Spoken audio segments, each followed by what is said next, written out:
Taste the Tops. It's DrinkinAZ with George, and alongside me I've got Duncan Lee. How you doing today, Duncan? I am awesome.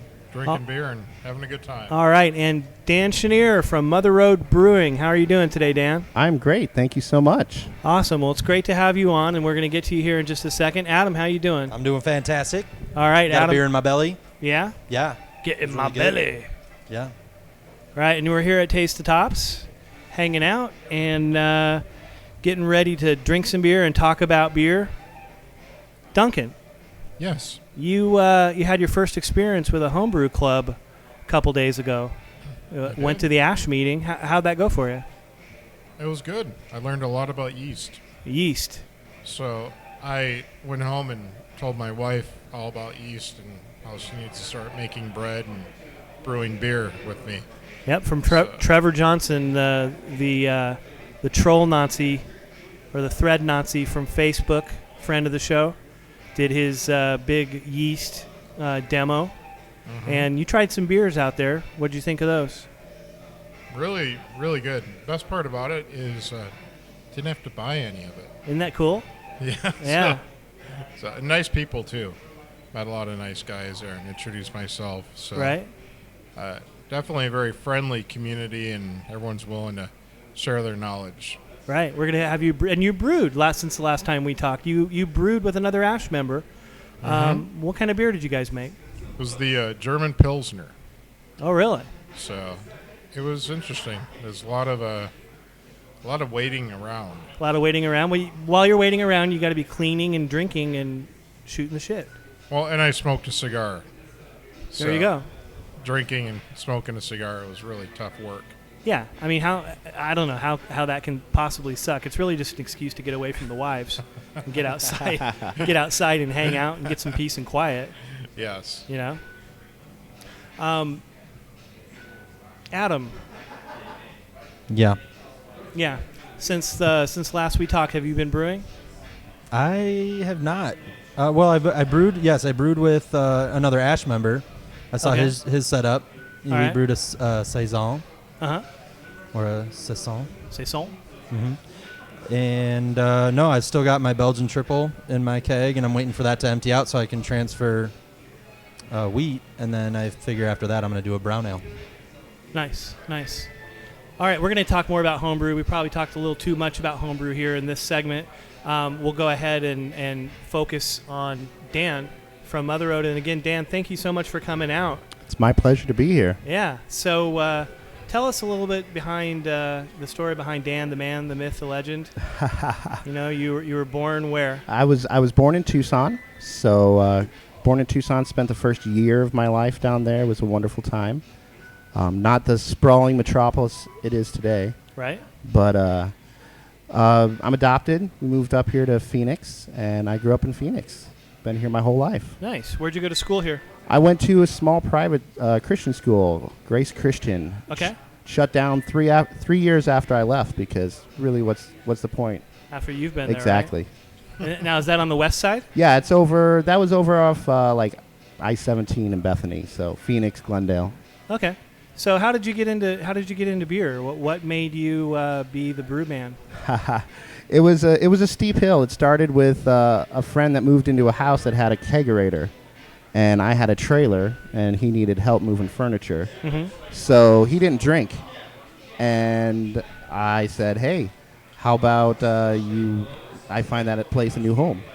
And he's like, yeah. So then 2 days later, he called up, "Yeah, come get the kegerator." So I had the trailer loaded up and was in Black Canyon City in like 15 minutes.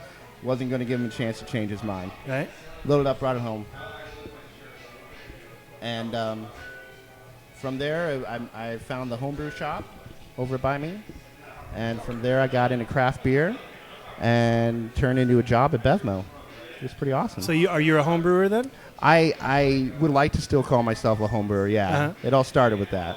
Okay. So you own a carboy or two, and you've... Yep, I've got like 80% of a single-tier stand sitting unassembled in my garage. Okay. Well, maybe if you're too busy doing this, you can hook up Duncan because he's going to be up and coming. did you brew with the beer club on the west side? Yeah, the Brewmeisters Anonymous. Brewmeisters Anonymous, the What Ails Ya, the homebrew shop over there.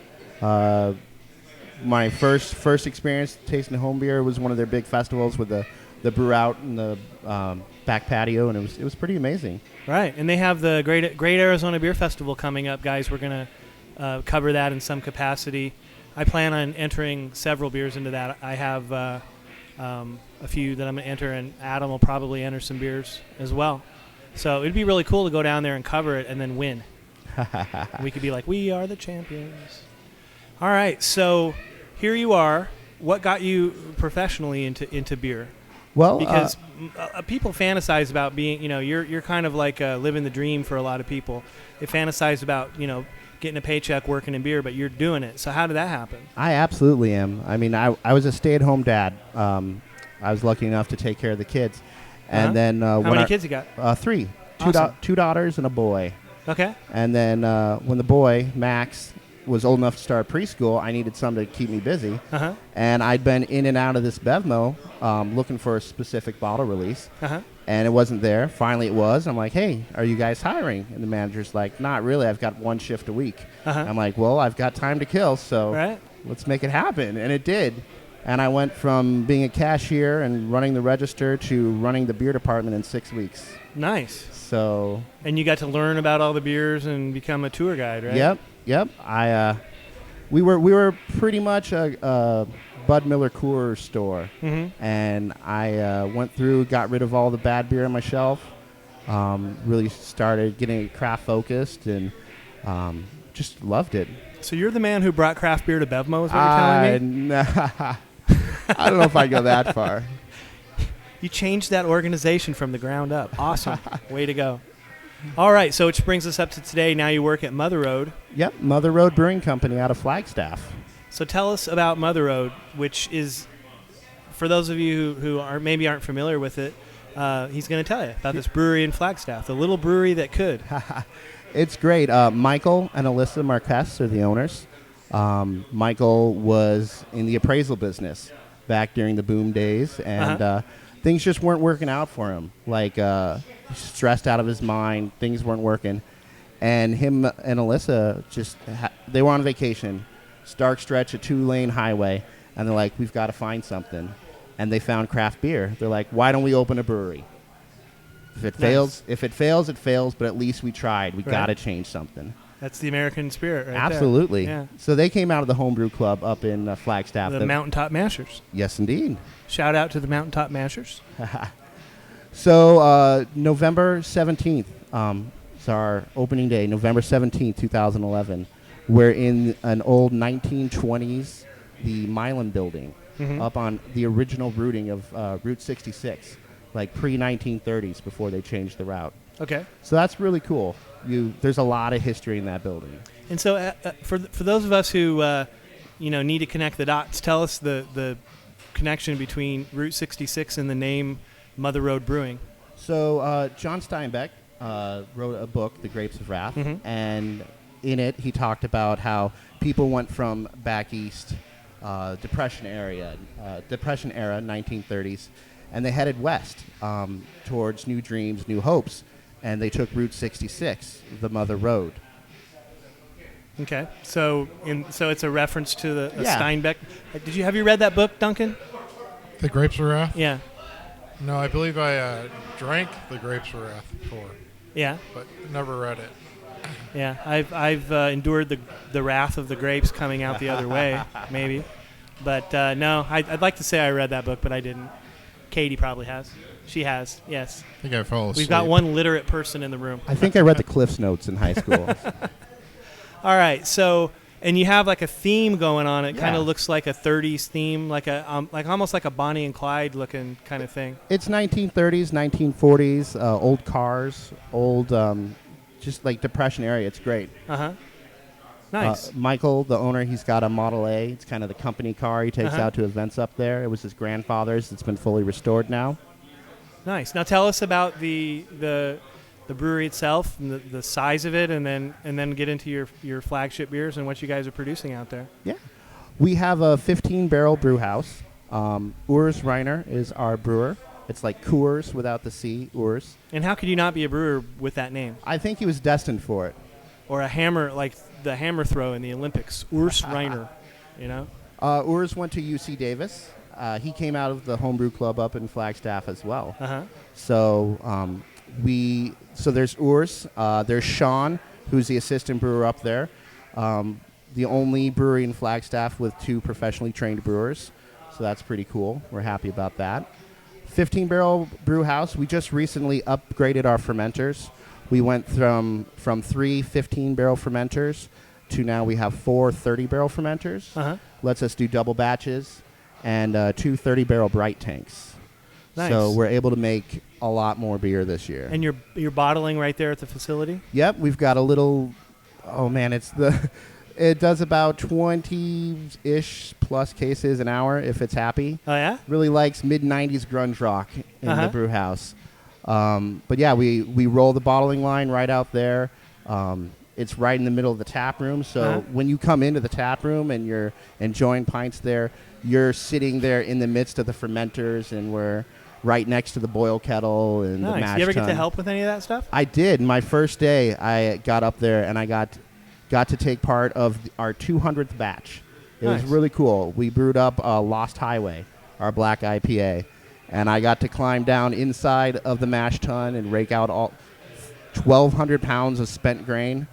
Right? Yeah, that was a fun time. That's the brewer's trick. They get the person who wants to be a brewer and they tell them this is what you got to do to be a brewer, and they just bring people through and get them to do their dirty work for them, I guess. Duncan, you going to say something?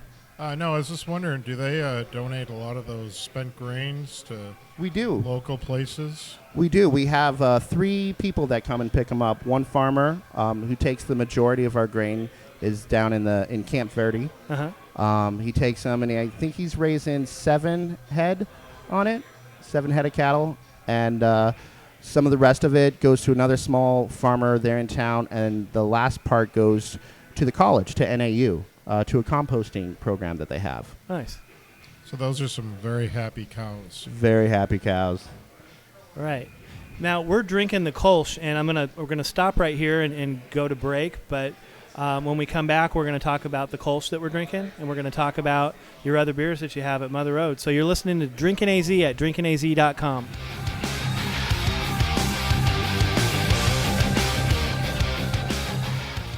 Hey guys, this is Katie with DrinkinAZ. Home and small batch brewers don't look any further than brew gear. Get your locally produced brewing equipment from Brew Gear, with a full range of kettles, fermenters, and systems from 5 gallons to 7 barrels. Brew Gear sells directly to the customer, allowing you to get the system of your dreams for a fraction of the cost. Brewgear.com.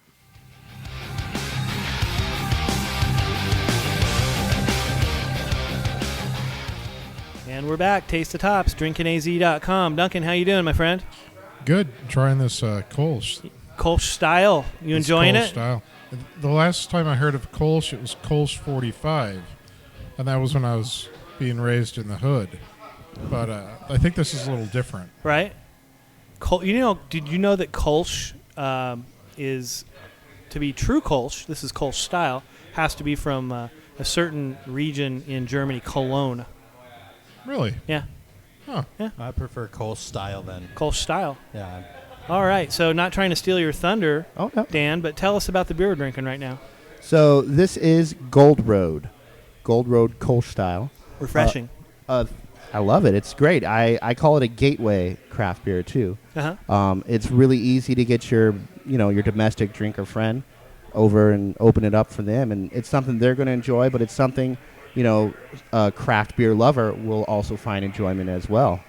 Kolsch style is an ale, so it uses an ale yeast. It's a top fermenting beer, but they brew it like a lager. So they brew it at colder, or they ferment it at colder And temperatures. do they cold condition it too? They do. They Yeah. do. So a typical beer that might take 4 to 5 days fermenting is going to take 2 weeks Right. on the Kolsch. It ties up resources for longer. Uh-huh. It's also harder to hide off flavors in because it finishes so crisp and so clean. It's harder to brew the delicate palate beers. Brewing an imperial stout, you can kind of cover a lot of sins with the alcohol warmth and everything. But you're really kind of laying naked when as a brewer when you make something like this. This is a great, warm weather when it's hot outside. Really Right. refreshing. 4.3%. Low IBUs, not that hoppy. Right. You can really. This beer was a 2012 ASHI Session Beer Award winner. Nice. And the people at Ash know what they're talking about. So They do that's indeed. that's actually a good award to have. It's a good reference point. Okay, so moving on to the next one. What do we have? The Roadside? Yeah, the Roadside is our American style pale ale. Up at the brewery, this is probably everybody's go-to beer. They'll go home at night after a long day. This is the one that they'd reach to on a regular basis. It's hoppy, but it's not bitter. Right. So they achieve that by adding the hops towards the end of the boil cycle, where you get the flavor and the aroma without all the bitterness in it. And I've had this beer before. Phil and I on our previous show drank this, and we liked it at the time. It's a pale ale, but it's not a California style pale ale. It's very unique. Did you get a chance to try that, Adam? I like it. I think Like it. Matt was talking a little bit about that kind of dank, Yeah. and I'm getting that from, which I like. I like that flavor, dankishness. that danky kind of flavor towards the end where you're not getting that bitterness. So Right. And what's this ABV on this? This is going to be in the 5% range. Okay, so it's still a lightweight. Yeah, it's still sessionable. You can have a couple of them. This won a 2012 U.S. Beer Open Championship gold medal. So that was actually one of the first gold medals we won up there, too, at the brewery. Very happy about that. Kind of like rustic, like woody. A little bit of dryness there. What do you think, Duncan? Well, I guess I could taste a little woody. Yeah. It's I smelt it. It's very pleasant. It's not Dank? Is it dankish? No, actually, I was smelling it to really try to kind of get in there, and I actually got some on my nose. So, rookie, but that's okay. This, too, was also, so you'll see the label here, the Roadside. Right. This comes from Roadside Stop on Route 66, Jackrabbit. So Jackrabbit was the first name of this beer, and that was our foray into please don't use this name is trademarked territory. So we went with Roadside. I don't know how to describe it. I'd have to drink more and really think about it. It's almost got a savory quality to it. Drinking, Hard to explain. drinking more is never a problem. I want to say here, so. cheesy, but not in a bad way. Like, it's earthy. It's like a Saison Dupont. I could see if it's asking to go with cheese, Right. like a big cheeseburger, Uh-huh. big meaty cheeseburger. It pairs great with that. It's got a lot going on. It goes good with spicy food too, Right. because it won't accentuate the heat because of the bitterness. Right. Now the next one that you're going to have for us is which one? You got a couple there. Yeah, we'll go with our seasonal next. Nice. Seasonal is White Walls. It's an extra pale ale. This is going really well with the Tessio's pizza that we got earlier. Oh, that was good pizza. That's great. That's right next door here to Taste the Tops. Yeah, just right next door. Great bunch of guys, family owned.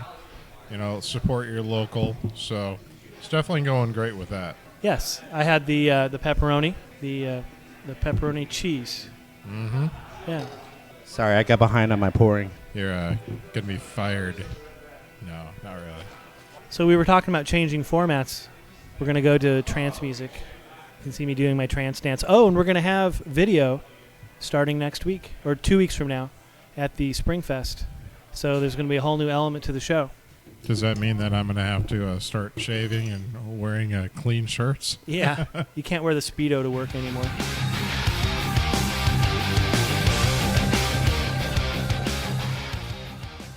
This is Adam with DrinkinAZ. I want to tell you guys about Sun Devil Liquors. This is a massive store that can serve all your beverage needs. They feature wine tasting every Thursday from their swanky cellar, beer tastings on Friday nights featuring 8 different beers on tap and a specialty on cask. You can pick out any bottle to mix and match, choose from over 350 kegs, 1,000 specialty beers, and over 1,500 imported or domestic wines. Check them out at 235 North Country Club Drive, Mesa, Arizona.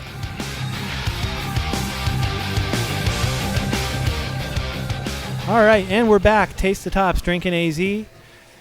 Getting ready to try the White Session Seasonal. Seasonal. Not Seasonal, Session, yeah. seasonal. Tell us, is it a white IPA or what is it? It's an extra pale IPA. Extra pale IPA. Extra pale. So it's 2-row in Munich, but when you taste it too, you're gonna get some nice tropical notes. Yeah, some tropical, some pineapple. Pretty refreshing. Tropical notes. The fruit notes are gonna come from the Chinook hops. Chinook. It's in the 6%. Easy drinking. It's our springtime seasonal. It's gonna be around till the end of May. So. Okay. Now, do you have a winter warmer of any kind? You're up in the freaking hinterlands up there. Do you have like a punch you in the face, sit by the fire type beer? We do. We've got seasonals we roll out all throughout the year. Mm-hmm. So it starts off with White Walls, moves from White Walls into our summertime seasonal Open Road, which is an English style pale ale that we dry spice with Szechuan peppercorns. Oh, nice. Gives it a nice tingly presence in the mouthfeel. Pairs well with Thai food, I guess. Exactly. That'll start showing up in May. From May, it goes into Painted Racer, which is our ESB. Draft Magazine just gave that a bronze medal. Now, how many of these are bottled? So we have 3 bottled offerings. We have the Gold Road, the Kolsch. We have Roadside, the American-style pale ale. Lost Highway, which is our black IPA. Okay. And then we have Rotating Seasonal, which is draft only right now. Okay. Plans in the future to bottle more? Hopefully, since we've been able to upgrade our fermentation capacity, double the amount of beer we can make. That's in the plans. I'd like to have a sampler pack someday of Mother Road beers, like, a 12-pack, 2 each. That would be great. We're also releasing our anniversary beers each year. First anniversary was an Imperial Porter, which won a gold medal from San Diego Beer Festival for oak-aged beer, oak-aged version. This year's release was a Belgian Golden. Came out about 8%, second anniversary. And that beer we actually took and put into an old Lost Abbey barrel. Spent about 3 months, 3.5 months in a Lost Abbey barrel.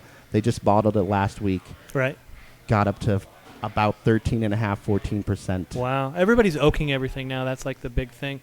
I entered an oaked porter. Oak porter into the Spring Fest. So even I'm doing it. The nice thing about that was our second sour beer that we had done. Sour on purpose? Sour on purpose. They dosed it with Brettanomyces. Right.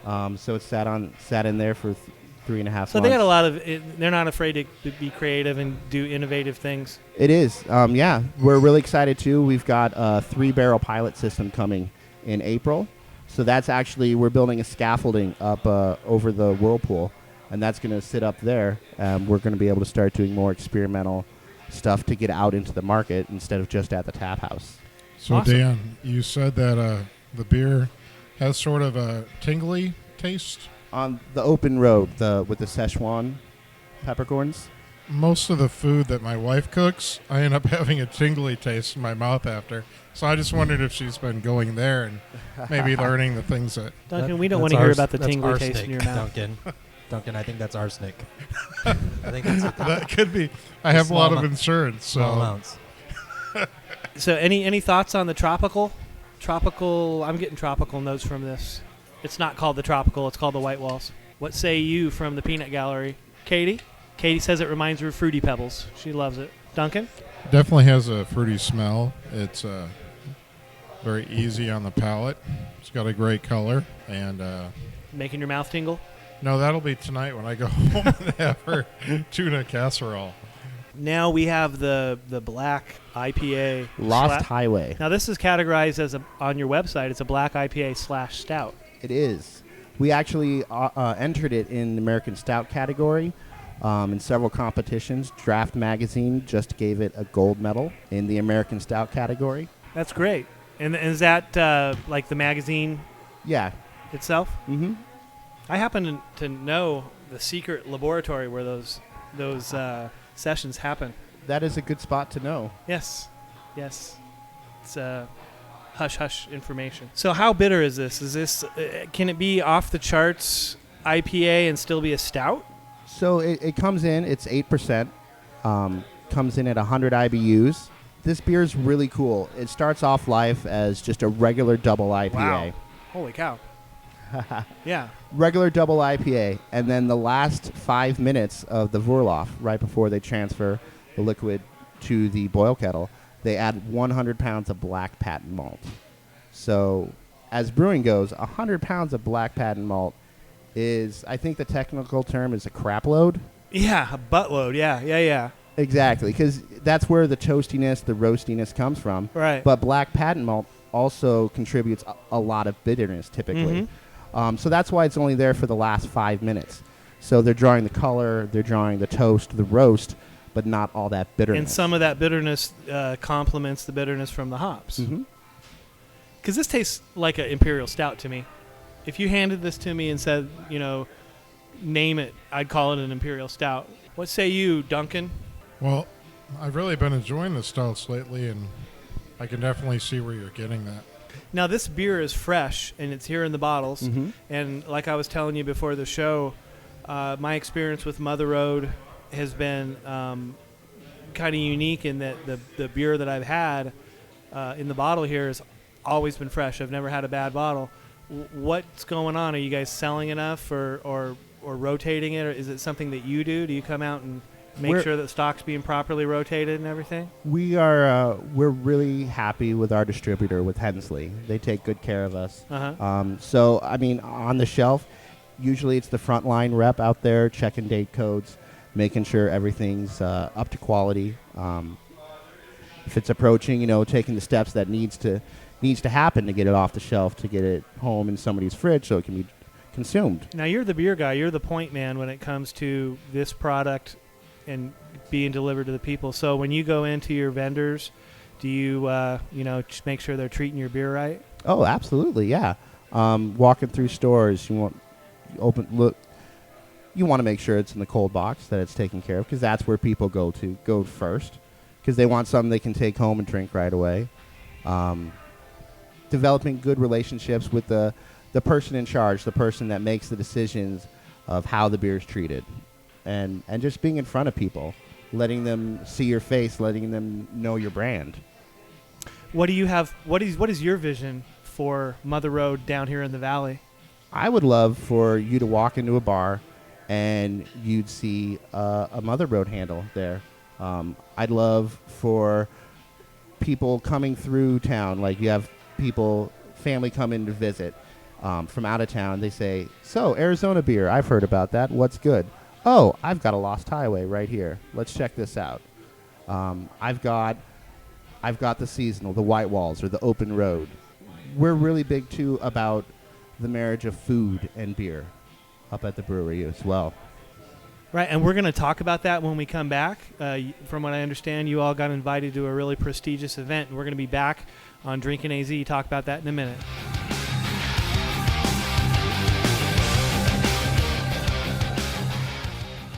Hey, this is Dunk from the Dunk Tank. Did you know Tops Liquor has over 2,000 wines in stock from all over the world and over 2,000 spirits? There's huge selections of rum, tequila, scotch, vodka, you name it, they got it. And did I mention beer? Over 2,000 varieties of craft beer from Arizona and all over the world. So come next door to the Taste of Tops, where you can always find at least 25 very special beers on tap and hundreds of beers by the bottle. Come on down to Tops and you'll never want to leave. That is, until your wife tells you to come home.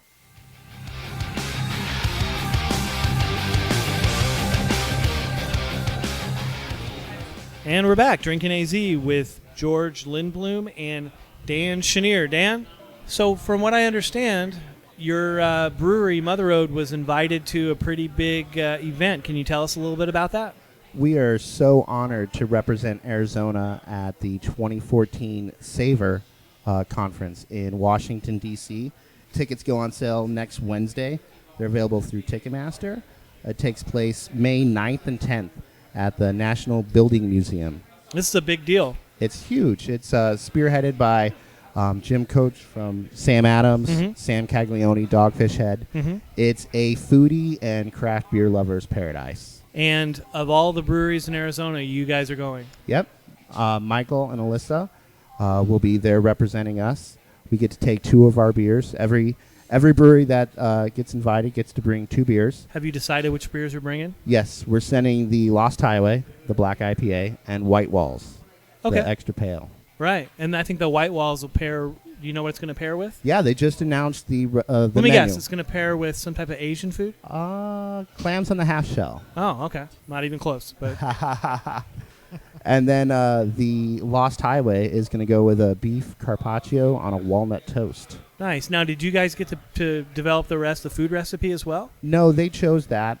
It's really Like from a list? well, the people putting on the conference, they got all the beers together. So there's going to be 152 different beers, 49 different food pairing items. Each food is going to be paired with an average of four different beers, and they're all going to be different styles. So say if you have the plate at one booth and you go to another booth, it's going to be a completely different experience. So that's really cool. Right. Duncan, what is your favorite food-beer combination? Probably the Spray cheese and Budweiser? and no, actually, just the other day I had a 6-pack of the Kilt Lifter. Bought it, brought it home, and ordered one of the pizzas from Tessio's. So Yeah? it was a good, Pizza and beer. Now, are they and going to beer. have pizza and beer at Savor? I don't know. I bet you they have some type of spin on it. It's going to be pizza, but it's going to be fancy pizza. Right. Like deconstructed pizza, Right. upside down pizza. Black truffle pizza or something like that. Yeah. Well, No carb pizza. Right. Then that happens when again? That's May 9th and 10th. Are you getting to go for that? I do not get to go to that. Oh, well, No. maybe next year. Hopefully next year. Right. And bringing it in closer to home, what type of events do you guys do here? And tell us a little bit about the beer community up in Flagstaff. Flagstaff is great. Everything's so close together up there. If you haven't been to Flagstaff, you've probably heard of Beaver Street Brewing Company. We're literally right down the alleyway out the back door from Beaver Street. And Lumberyard just won gold for their Naughty Pine, their pale American ale. Pale Ale, right? Yep.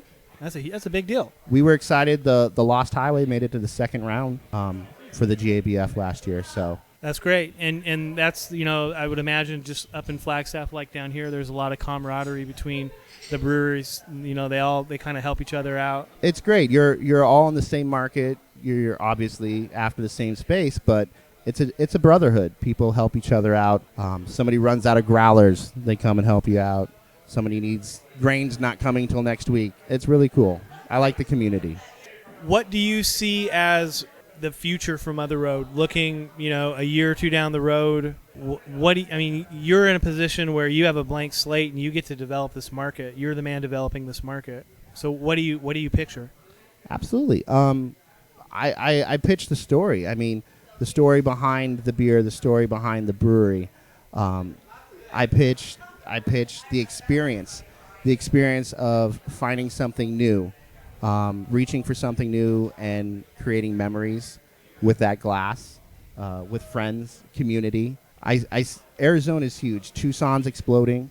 Right? You have a good presence down in Tucson? Not yet, but we're going to. I'll be down in Tucson next month, meeting people. And When you go down to Tucson, I want you to say hi to Sarah Ritchie, the head of Girls Pine Out, and Christian Cortez, our new correspondent from Southern Arizona. He works at Tap and Bottle. Tap and Bottle. Christian Cortez works at the Tap and Bottle, and say hi to him. He's representing DrinkinAZ down there, and hopefully we'll be doing a show down there sometime soon once we get that figured out. Hopefully you'll be doing a show up in Flagstaff sometime Absolutely. soon, too. Is that an invite? It is. We'd love to have you. We'd love to come. What do you say, Dunk? road trip. Yeah. It's great. There's a patio. Who doesn't want to go to Flagstaff in the summertime? Right. Absolutely. I know. I do. All right. Any parting words for us? Any words that you want to share about Mother Road and tell us about, why people should drink your beer, why we should go up there and experience Mother Road? Absolutely. I'm going to put you on the spot. Oh no, I'm not ready for this at all. No, let me get my script. No, when you see me out there, come up, introduce yourself. I'd love to tell you our story. I'd love to hear your story, and I'd love to see where our roads lead together. We're really big about finding your joy in the adventure, because we know there's lots of choices out there when you go to a bar, go to a restaurant. We would just like to be part of that story with you guys. Great, and we're happy to have you here, and we're looking forward to spending more time with you, and I'm looking forward to seeing Mother Road Brewery really take off and be one of the recognizable go-to beers here in Arizona. Like I said, my take on Mother Road is that it's an underrated brewery. It's a sleeping giant, and really everything that I've had from this brewery has been clean, been high quality. And you're making a mark, and I just wish you nothing but the best, and hopefully we'll have you on again. Absolutely, always. All right, take care. And this has been George with Duncan Lee from DrinkinAZ.com. Have a good night.